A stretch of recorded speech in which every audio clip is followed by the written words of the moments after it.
রাজশাহীর দুর্গাপুর উপজেলার জয়কৃষ্ণপুর চেতনা মসজিদ ঈদগাহ মাঠে সাবেক প্রধানমন্ত্রী ও বিএনপির সাবেক চেয়ারপারসন বেগম খালেদা জিয়ার আত্মার মাগফিরাত কামনায় দোয়া মাহফিল ও শীত বস্ত্র বিতরণ অনুষ্ঠিত হয়েছে। এই অনুষ্ঠানের আয়োজন করেছেন বেলপুকুরিয়া ইউনিয়ন বিএনপির সাবেক সাধারণ সম্পাদক ওয়াহিদ আলী মেম্বার এবং বিশিষ্ট ব্যবসায়ী সমাজসেবক আব্দুস সাত্তার। রাজশাহী স্টাফ রিপোর্টার শিহাব আলম সম্রাটের তথ্যচিত্রে বিস্তারিত। অনুষ্ঠানে বিএনপি ও এর অঙ্গ সংগঠনের নেতাকর্মীরা ব্যাপকভাবে অংশগ্রহণ করেন। অনুষ্ঠানে বক্তারা বেগম খালেদা জিয়ার বর্ণাঢ্য রাজনৈতিক জীবন ও গণতন্ত্র পুনরুদ্ধারে তার অবদান স্মরণ করেন। তারা বলেন, দেশনেত্রী হিসেবে তার অবদান অস্বীকারযোগ্য।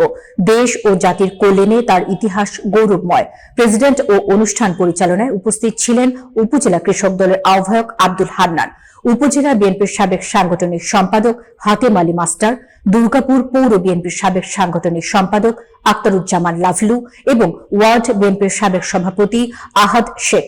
এছাড়া জেলা ও থানা বিএনপির বিভিন্ন অঙ্গ সংগঠনের নেতাকর্মীরা অনুষ্ঠানে অংশ নেন। দোয়া মাহফিল শেষে শীতার্ত ও অসহায় দুস্থ মানুষের মাঝে শীত বস্ত্র বিতরণ করা হয়। এই উদ্যোগ স্থানীয় মানুষের মাঝে মানবিক সহায়তা এবং সামাজিক ঐক্যের একটি দৃষ্টান্ত হিসেবে বিবেচিত হচ্ছে।